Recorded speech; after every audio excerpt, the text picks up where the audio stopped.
예, 안녕하세요. 예, 만나서 반갑습니다. 예. 자, 우리 관세음보살 보문품 공부하는 시간이죠. 자, 오늘은 관세음보살 보문품 제목을 한번 자세히 한번 살펴볼게요. 자, 관세음보살 보문품이 무슨 경에 담겨져 있는 품이라고 했어요? 법화경. 막 뜬금없이 금강경 이러면 이제 속 터지고 이제 활짝 뛰는 거예요. 자, 묘법연화경, 법화경. 법화경이 모두 몇 품이라고 했죠? 예? 예, 28품. 거기서 몇 번째 품이 25품, 25째 품이 바로 관세음보살 보문품이고, 관세음보살 보문품을 따로 떼가지고 널리 세상에 전했는데, 그때 무슨 경이라고 이제 우리가 이 제목을 바꿨다고 했죠? 예, 관음경이라는 이름으로 널리 전해지게 되었다. 자, 요 정도는 이제 여러분들이 머릿속에 잘 이해하셨을 거라 생각을 합니다. 자, 그래서 관세음보살을 산스크리트어, 인도 산스크리트어 원어로 여러분들 다 들어보셨을 거예요. 아바로키테 수아라라고 불러요. 뭐라 부른다? 아바로키테 띄고 수아라. 뭐 이렇게 발음이 뭐 수바라라고도 하고 뭐 슈아라라고도 하는데 대충 아발로키테 수아라. 자, 그러면 아발로키테 수아라, 이게 인도의 원래 관세음보살 이름이에요. 예, 요 정도는 우리가 알아두면 좋겠죠. 평생 관세음보살 연불 했는데, 관세음보살의 원래 이름, 우리 불교가 인도에서 넘어왔잖아요. 그렇죠? 원래 인도 이름이 뭐였다? 아발로키테 수아라. 이제 외우셨어요? 또 다음 주에 물어보면 대답해요, 못해요? 해요? 네. 자, 그래서 이제 머릿속에 잘 기억을 해두세요. 아발로키테 수아라 하는데, 자, 그러면 뜻을 간단히 살펴볼게요. 아발로키테는 내려다보다라는 뜻이 있대요. 내려다보다. 그러니까 바라보는데 위에서 밑으로, 위에서 아래쪽을 내려다보다라는 뜻을 담고 있대요. 자, 아발로키테 뭐하다? 내려다보다. 어디에서? 위에서 어디로? 아래로 내려다보다. 수아라는 신이란 뜻이 있대요. 뭐라고요? 신, 하늘의 신 할 때 신. 그래서 특별한 존재라는 뜻이래요. 신, 뭐 특별한 존재, 뭐 이런 뜻이 있어요. 그래서 아발로키테 수아라 하면 위에서 아래를 내려다 보시는 신. 근데 불교에서는 신이라는 단어를 잘 안 쓰니까 특별한 존재. 또 어떤 학자분은 위에서 아래를 내려다보는 주인님, 주인 주자를 써서 주인님 이렇게 해석하신 분도 계시더라고요. 근데 대충 뜻이 뭔지는 알겠죠? 위에서 아래를 내려다보시는 특별한 존재, 신 같은 존재, 이제 이런 뜻이에요. 그걸 구마라집 스님은, 어떤 스님은? 구마라집 스님은 관세음이라고 번역을 했고요. 관세음이라고 번역을 했고요. 현장 스님, 서유기에 현장 스님 나오죠. 삼장법사 현장 스님은 관자재라고 번역을 했어요. 자, 이제 딱 머릿속에 정리가 돼야 돼요. 인도에서 아발로키테 수아라, 위에서 아래를 내려다보는 신과 같은 특별한 존재, 아발로키테 수아라를 구마라지 스님은 뭐라고 번역했고? 관세음보살이라고 번역했고, 그러니까 관세음이라고 번역했고, 현장 스님은 뭐라고 번역했다? 관자재라고 번역을 했어요. 그래서 우리가 관세음이나 관자재나 똑같은 분이에요. 알겠죠? 번역을 한자로 번역할 때 좀 다르게 번역했을 뿐이에요. 그래서 우리가 마하반야 바라밀다 심경 관자재 보살 하고 나오죠. 관자재 보살 이렇게 나오니까 아, 이거 누가 번역하셨구나? 현장스님이 번역하셨구나. 구마라집 스님이 번역한 걸 보면 관자재라고 안 나오고 뭐라고 나온다? 관세음이라고 나오는구나. 그리고 또 다른 스님이 번역한 거 보면 광세음이라는 번역본도 있어요. 뭐라고 번역했다? 광세음. 광자가 빛광자예요. 빛광자. 그래서 광세음이라고 번역한 게 있어요. 근데 광세음 할 때 광자를 빛광자로 해석하지 않고 쓰기는 빛광자를 쓰는데 한문사전에 보면 빛광자에도 보다, 바라보다, 풍경을 보다 등등의 뜻이 있어요. 알겠죠? 그러니까 광이라는 거에도 보다라는 뜻이 있다. 근데 여러분은 그냥 두 가지만 기억하면 돼요. 아, 인도의 아발로케테 스와라를 구마라지 스님은 뭐라고 번역하셨고 관세음이라고 번역하셨고 현장 스님은 뭐라고 번역하셨다? 관자재라고 번역하셨다. 이렇게 아시면 됩니다. 알겠죠? 근데 우리가 관세음을 관음보살, 관음이라고도 부르죠. 근데 이게 원칙적으로는 안 맞대요. 왜냐? 한번 따라해 보세요. 피휘. 예, 피휘라는 단어가 있어요. 피휘가 뭐냐? 중국에서 황제의 이름을 그 당대, 그 당시 활동하던 황제 이름에 들어있는 글자를 피해서 쓰는 걸 피휘라고 해요. 그러니까 김광우가 황제로 있었을 때 광자하고 우자는 쓰면 된다 안 된다? 안 돼요. 근데 김광우가 죽으면 그때는 써도 돼요 안 돼요? 그때는 써도 돼요. 대신 홍길동이라는 황제가 나오면 길자하고 동자는 또 쓰면 된다 안 된다? 이렇게 그 당대의 황제 이름을 글자를 쓰지 않고 다른 글자로 바꿔서 사용하는 걸 피휘라고 해요. 이해가 가시죠? 그런데 당나라 시대 때 이세민이라는 황제가 있었대요. 들어보셨어요? 이세민이라는 황제가 있으니까 관세음 보살 할 때 세자를 뭐 한 거예요? 빼버린 거예요. 이세민의 이름에 세자가 들어있기 때문에. 알겠죠? 그래서 그때부터 관세음이라고 안 부르고 뭐라고 부르기 시작했다? 관음보살 부르기 시작했다라는 그런 썰이 있어요. 저도 뭐 책에서 본 내용이라서 정확한지는 모르겠지만 그런 썰이 있어요. 그래서 관음보살이라고 하는 거는 원칙적으로는 맞다 안 맞다? 안 맞다. 관세음이라고 하든가 관자재라고 하는 게 정확한 표현이다. 하지만 관음보살 불러도 틀린 거는 아니다. 왜냐? 아발로케테 수아라라고 부르든 관세음보살이라고 부르든 관자재보살이라고 부르든 광세음보살이라고 부르든 그냥 관음보살이라고 부르든 불보살님은 다 아신다 모르신다? 다 아셔요. 뭔 얘기인지 알겠죠? 그러니까 관음보살 불렀다고 틀린 건 아니에요. 다만 역사적으로 바라봤을 때 관음보살이라고 부르는 것은 원칙적으로 맞다 안 맞다? 그냥 안 맞다 정도만 이해하시면 돼요. 알겠죠?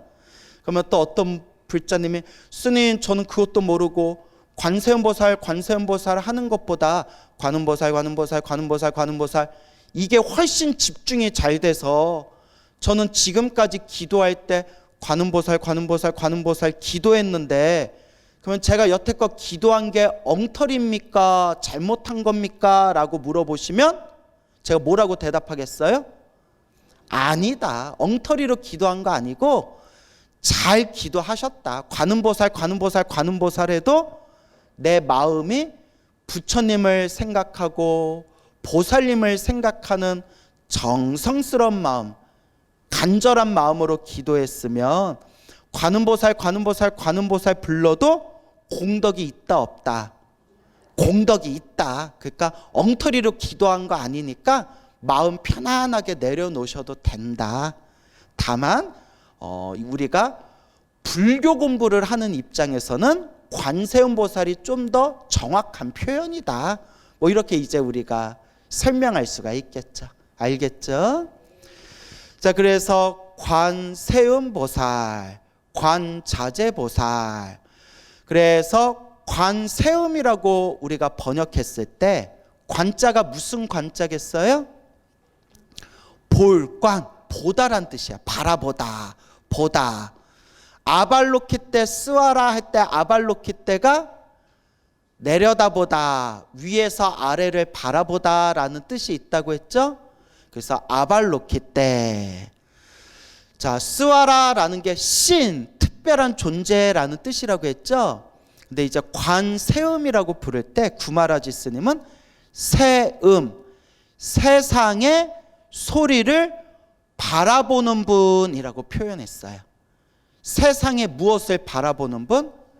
세상의 소리를 바라보는 분이라고 표현을 했어요. 세상의 소리를 바라본다. 여러분들은 소리를 귀로 들어요? 눈으로 바라봐요? 귀로 듣잖아요. 근데 관세음이라고 번역한 거는 세상의 소리를 뭐 한다고 번역했어요? 바라본다라고 번역했어요. 근데 옛적부터 큰 스님들이 이게 아주 기가 막힌 번역이래요. 아주 뛰어난 번역이래요. 왜냐? 관세음보살은 우리 중생들의 소원을 들어주시고 중생들의 고통과 괴로움에서 구제해 주시는 분이잖아요. 그죠? 근데 우리가 관세음보살 연불 할 때 관세음보살님 하고 연불할 때 그 중생의 소리를 듣는 게 아니라 그 중생의 소리를, 그 중생의 마음의 소리를 꿰뚫어 보신대요. 그러니까 예를 들어서 어떤 신도님이 관세음보살님께 기도하는데 사는 게 너무 힘들고 괴롭고 너무 고통스러운 거예요. 너무 힘들고 너무 괴로워서 관세음보살님 저 그냥 죽여주세요. 저 그냥 죽게 해주세요. 내일에 눈 안 뜨고 그냥 이대로 잠들었을 때 그냥 잠자듯이 그냥 죽어서 내일 저 눈 안 뜨게 해주세요 라고 말을 했어요. 그럼 부처님이 그 소리만 듣고, 그 기도하는 사람이 저 그냥 죽여주세요 라는 소리만 듣고, 그 관세음보살 그래 네 소원을 들어줄게, 너 죽여줄게 라고 하시겠어요 안 하시겠어요? 근데 관세음보살님은 세상의 소리, 중생의 소리를 듣는 게 아니라 뭐 한다고 했어요? 꿰뚫어 본다. 보신다는 거예요. 그 중생의 소리, 그 마음을 꿰뚫어 보면서 저 중생이 너무 힘들어서 저 죽여주세요, 저 그냥 죽게 해주세요 라고 소리는 내지만 실제로 마음은 뭐 해달라는 뜻이구나? 저 살려주세요, 이 괴로움에서 구해주세요 라는 뜻이구나. 그러니까 신도가 저 죽여주세요 라고 해도 관세음보살님은 그 소리를 귀로 들어야 안 들어요? 들어요? 왜 또 엉뚱한 소리야 그래. 내가 귀로 듣는다 안 듣는다? 안 듣는다 했잖아요. 예. 또 김 빠져요 저. 귀로 듣는 게 아니라 그 중생의 마음을 어떻게 하고 꿰뚫어 보시고, 소리로는, 중생이 소리로는, 음성으로는 저 죽여주세요 하지만 세상의 소리를, 그 중생의 마음을 꿰뚫어 보는 관세음보살님은 그 중생이 저 죽여주세요라는 그 본래, 그 마음의 그 의도를 딱 꿰뚫어 보시고 죽여주시는 게 아니라 뭐 해주세요? 살려주시는 거예요. 그래서 관세음할 때 세상의 소리를 귀로 듣는 분이 아니라 뭐 하시는 분이다? 꿰뚫어 보시는 분이다. 그래서 볼관자를 쓴다는 거예요. 그래서 옛날 큰 스님들이 그 관세음보살님의 아주 묘한 작용, 그 묘한 신통력과 그 작용의 힘, 그 자비의 방편, 중생을 자비로 건져주시고 구제해주시는 그 묘하고 묘한 신통의 힘을 아주 적절하게 표현한 게 관세음. 세상의 음성, 세상의 소리를 뭐 하시는 분이다? 꿰뚫어 보시는 분이다. 그래서 관세음이라는 표현이 아주 멋들어진 표현이다라고 이야기를 하셨어요. 알겠죠? 자, 머릿속에 잘 정리하셨어요? 근데 이제 현장 쓰면 뭐라고 번역하셨다고 했죠? 관자재. 그래서 관자도 무슨 관자예요? 볼관자인데, 관자재, 보기는 보는데 어떻게 본다? 그렇죠. 자유자재로 보신다는 거예요. 그래서 관자재예요.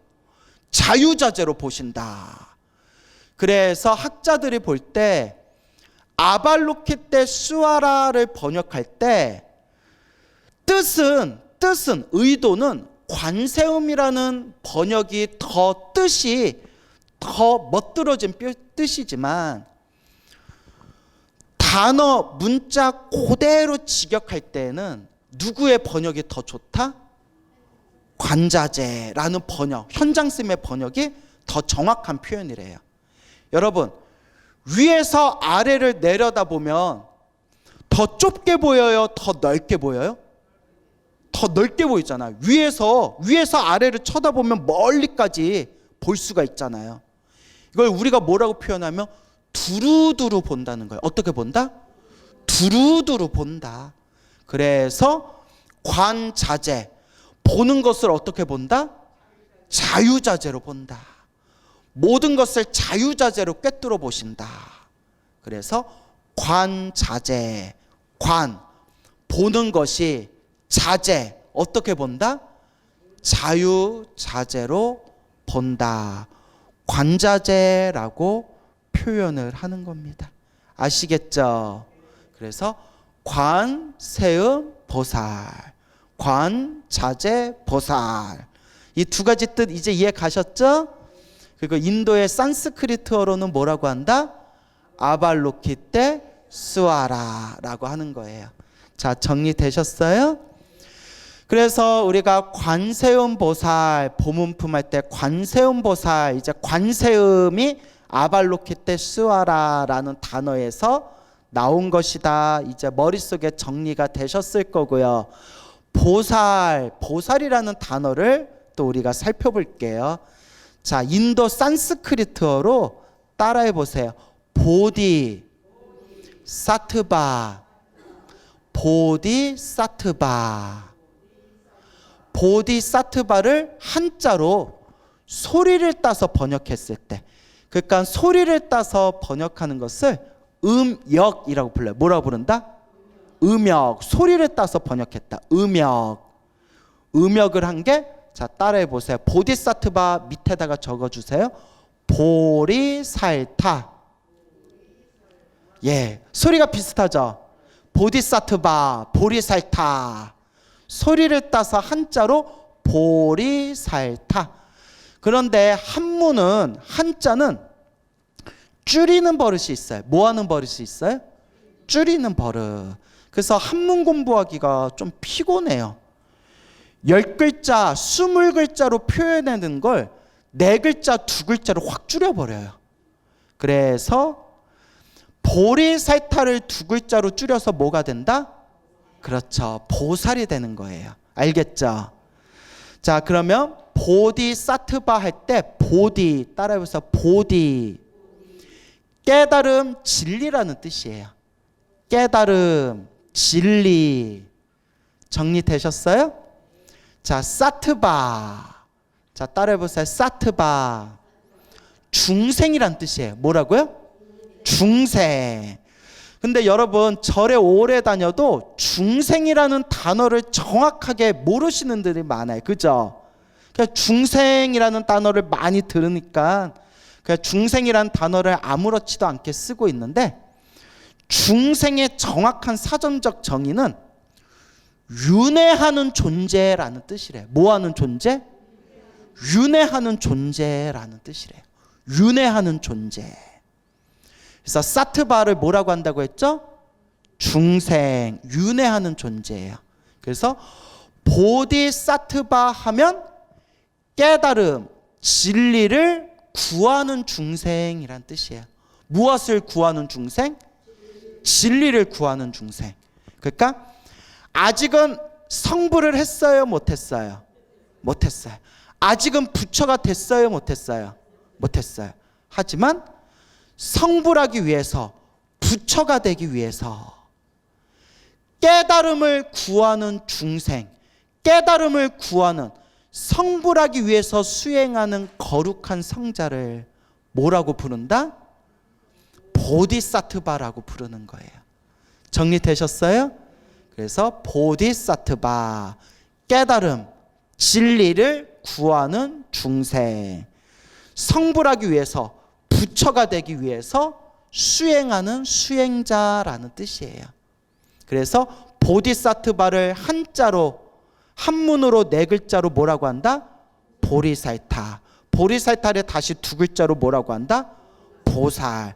그래서 우리가 여자 신도를 보살님, 보살님이라고 하잖아요. 완전 잘못된 표현이에요.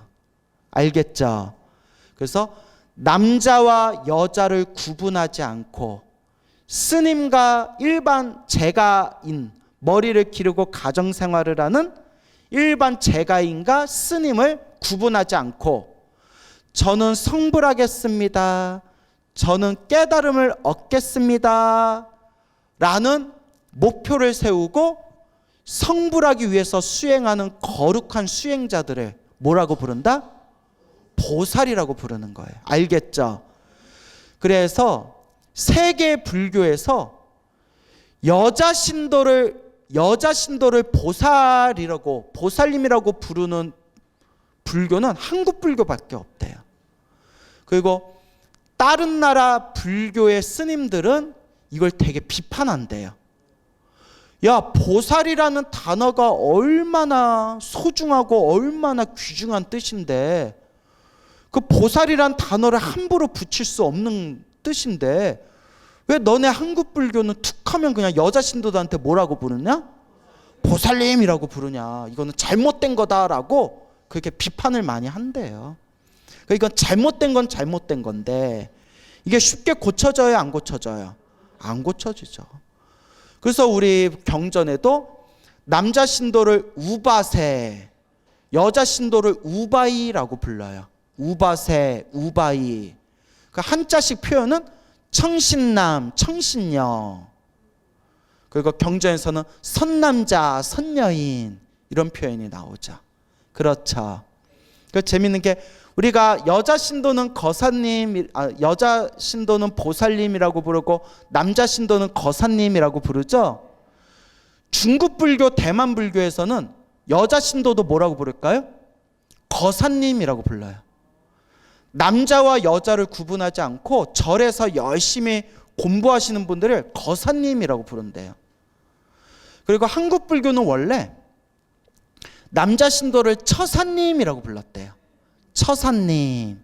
근데 이것도 여러분들 오해하시면 안 되는 게 요새 왜 자꾸 거사님으로, 요새 남자 신도를 다 거사님으로 거의 다 통일했죠.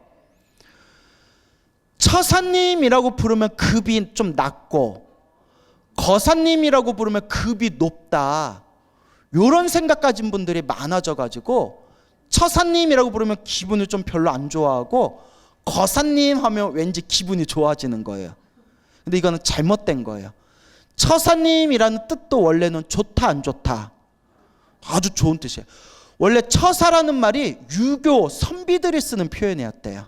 그래서 명예와 이익을 구하지 않고 산이나 시골에 들어가서 열심히 공부하시는 선비님을 뭐라고 불렀다? 처사라고 불렀대요. 그 좋은 뜻이죠. 그런데 처사님 하면 수준이 아래고 거사님 하면 수준이 높은 것이다 라는 것도 잘못된 관념이에요.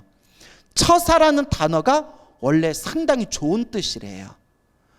하지만 또 어떤 학자분은 그래도 처사라는 단어보다는 거사님이라는 단어를 써야 된다. 왜냐? 처사라는 단어는 어디식 표현이다? 유교식 표현이기 때문에 불교적 표현인 거사님, 거사라는 표현을 쓰는 게 더 합당하다라고 말씀하시는 학자분들도 있어요. 알겠죠? 근데 여러분 책을 보다 보면 하도 학자들만의 자기들만의 견해가 다르기 때문에 그냥 그러려니 해야 돼요. 알겠죠? 그래서 저는 이렇게 강의 듣거나 책을 보다 보면 무조건 내 말이 맞아 하는 사람을 별로 안 좋아해요. 왜냐면 깊이 공부하다 보면 사람마다 서로 견해가 같다 다르다. 그래서 인문학이 좀 골치 아파요. 왜냐? 수학은 답이 딱 나와요. 1 더하기 1은 뭐예요? 2예요. 근데 1 더하기 1은 3이다 하면 돼요? 안 돼요? 세상이 다 꼬여버리는 거예요. 우리는 1 더하기 1은 2다라는 게 이미 수학적으로 약속이 되어 있었기 때문에 반드시 1 더하기 1은 2라는 답이 도출되어야 돼요. 근데 인문학은 자기 생각이기 때문에 답이 딱히 있어요, 없어요? 딱히 답이 없어요. 그래서 우리가 수학적인 관점에서 봤을 때 1 더하기 1은 2다. 이거는 정답이지만 시인이, 누가? 시인이 1 더하기 1은 3이다 라고 하면 그건 틀리다고 할 수 있어요, 없어요? 없어요. 시인이니까 1 더하기 1은 3이다. 왜요? 사람들은 1 더하기 1은 2라고 말하지만 너와 내가 만났을 때 그것은 2가 아니라 뭐가 된다? 3이 된다. 왜요? 기분이 삼삼하니까. 뭐 이런 표현 쓰면 별 웃기면 그지 같은 놈이네 이래도 뭐가 용인데요? 문학적 표현이 용이 되잖아요. 그래서 인문학은 답이 없는 거예요. 하지만 우리 불교에도 답은 있어요. 불교도 철학적으로 바라보면 자기가 생각하는 불교를 마음대로 표현할 수 있겠지만 깨달음과 수행이라는 입장에서 불교를 공부했을 때는 불교도 답이 있어요. 그 답이 뭐냐? 광우 스님 말도 답이 아니고 공부를 오래 하신 분들, 공부를 많이 하신 스님들의 말씀도 답이 아니에요. 우리 불자들이 의지해야 할 최고의 정답은 오직 누구의 말씀이다? 부처님 말씀이다. 그래서 늘 경전의 말씀을 의지하면서 공부하셔야 돼요. 알겠죠? 자, 그래서 이제 보살이라는 단어는 깨달음을 얻기 위해서, 성불하기 위해서 수행하시는 거룩한 성자를 보살님, 보디사트바, 보리살타, 보살이라고 부른다. 이렇게 딱 머릿속에 정리하셔야 됩니다. 알겠죠? 그 한국 불교에서는 여자 신도를 보살님이라고 부르지만 그냥 오랫동안 사용했던 표현이기 때문에 그냥 지금 우리가 여자 신도를 보살님이라고 그렇게 당연하게 표현하고는 있지만 원칙적으로는 여자 신도를 보살이라고 표현하면 된다, 안 된다? 안 된다. 그러면 누구를 보살이라고 불러야 되느냐? 누구든 어떤 중생이든 저는 위없는 깨달음을 얻어 모든 중생을 제도하겠습니다.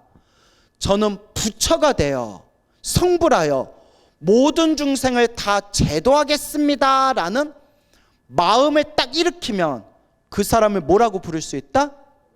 보살이라고 부르게 되는 거예요. 그래서 따라해 보세요. 보리심. 보리심을 일으키면 보살이라고 부르게 되는 거예요. 무엇을 일으키면? 보리심. 위없는 깨달음을 얻어 모든 중생 제도하겠습니다. 제가 부처가 되어 모든 중생 제도하겠습니다. 그걸 보리심이라고 해요. 따라해 보세요. 안욕따라 삼맥삼 보리심의 준말이 보리심이에요. 알겠죠? 그래서 보리심이 뭐예요? 라고 하면 딱 네 문장으로 표현할 수 있어요. 제가 늘 얘기하는 따라해 보세요. 사홍서원. 중생을 다 건지겠습니다. 번뇌를 다 끊겠습니다. 법문을 다 배우겠습니다. 불도를 이루겠습니다. 이 사홍서원이 보리심이에요. 알겠죠? 사홍서원을 한 문장으로 만들면 원공법계 제중생 자타일시 성불도, 이 세상에 있는 모든 중생이 다 함께, 나와 남이 일시에 다 함께 성불하여지이다. 이게 보리심이에요. 알겠죠? 그 보리심을 딱 가지고 있으면 우린 그 사람을 뭐라고 부른다? 보살이라고 부를 수가 있는 거예요. 근데 여러분, 보살도 등급이 있어요. 뭐가 있어요? 등급이 있어요. 그래서 내가 모든 중생 다 제도하겠습니다. 위 없는 깨달음을 얻어서 모든 중생 다 제도하겠습니다 라고 마음을 일으키긴 일으켰는데 아직 수행이 부족해서 아직 마음속에 번뇌와 망상이 가득하고 탐욕과 성냄과 어리석음이 아직 많아요. 무슨 말인지 알겠어요? 성불하겠습니다, 모든 중생 제도하겠습니다 라고 마음은 딱 세웠는데 번뇌 망상과 탐욕과 성냄과 어리석음이 아직은 많아요. 그러니까 지금 저 같은 상태예요. 저도 늘 기도하고 염불하면서 모든 중생 다 함께 성불하여지이다 간절하게 기도하지만 아직 마음속에 번뇌와 망상, 탐욕과 성냄과 어리석음이 아직 많아요. 중생의 업보가 아직 두꺼워요. 이런 존재를 보살은 보살이라고 하는데 소보살이라고 불러요. 무슨 보살? 작은 보살이에요. 알겠죠? 소보살, 작은 보살, 작을 소. 근데 점점 수행이 깊어져 가지고 번뇌망상이 점점 사라지고 탐욕과 성냄과 어리석음이 점점 사라지고 지혜와 자비가 점점 강해져서 점점 수행이 깊어지면 대보살? 여러분, 우리 탕수육 시킬 때 소자 다음에 무슨 자가 있어요? 중자 있잖아요. 근데 갑자기 건너뛰면 어떡해요? 무슨 보살? 중보살이 되는 거예요. 알겠죠? 자, 머릿속에 정리가 되죠? 점점 수행이 깊어지면 이제 중보살이 되는 거예요. 그리고 번뇌망상이 거의 사라지고 탐욕과 성냄과 어리석음이 거의 사라지고 지혜와 자비가 아주 깊어지신 그런 큰 보살님들을 이제 무슨 보살이라고 불러요? 대보살이라고 부르는 거예요. 여러분들 경전에 나오는 그런 뛰어난 훌륭한 지혜와 자비를 갖추신 분들이 다 대보살들이에요. 알겠죠? 그리고 대보살 중에서도 거의 부처님과 비슷한 수준의 큰 힘을 갖춘 대보살들 중에서도 으뜸이신 분, 대보살들 중에서도 으뜸이 되는 분들을 따라해 보세요. 보살, 마살. 마살이라고 부르는 거예요. 알겠죠? 그래서 우리가 모든 중생 다 함께 성불하고 모든 중생 다 함께 제도하겠습니다 라는 마음을 무슨 마음이라고 했어요? 보리심. 보리심을 일으킨 존재를 뭐라고 한다고 했어요? 보살.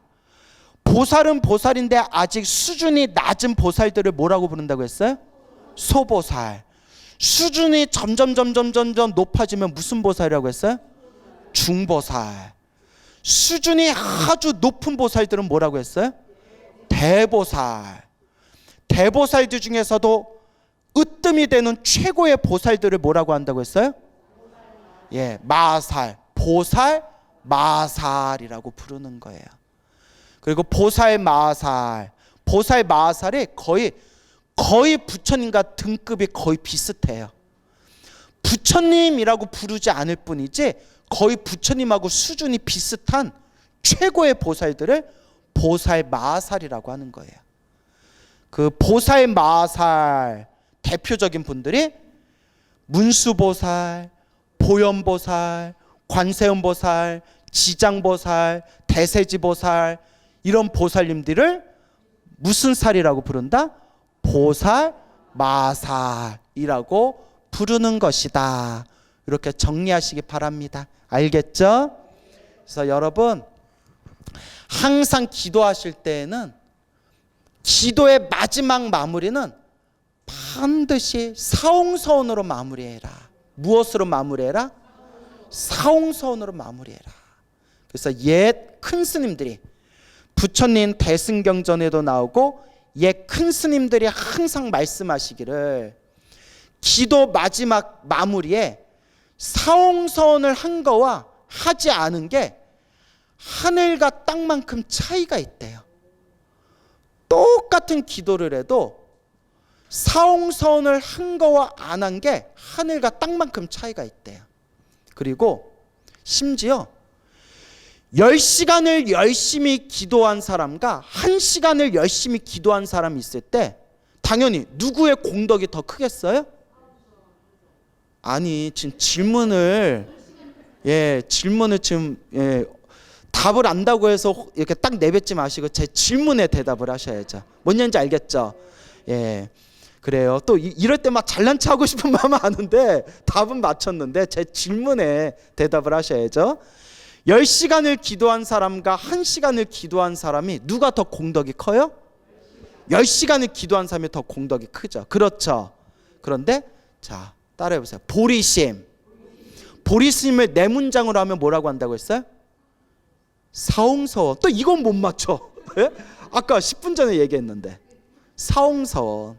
그래서 10시간을 기도했는데 사홍서원을 하지 않은 사람과 1시간을 기도했는데 사홍서원을 한 사람이 있다면 10시간 기도를 했는데 사홍서원을 하지 않은 사람보다 차라리 1시간을 기도해도 마지막에 간절하게 무엇을 한 사람의 공덕이 더 뛰어나다? 사홍서원을 한 사람의 공덕이 훨씬 더 뛰어나대요.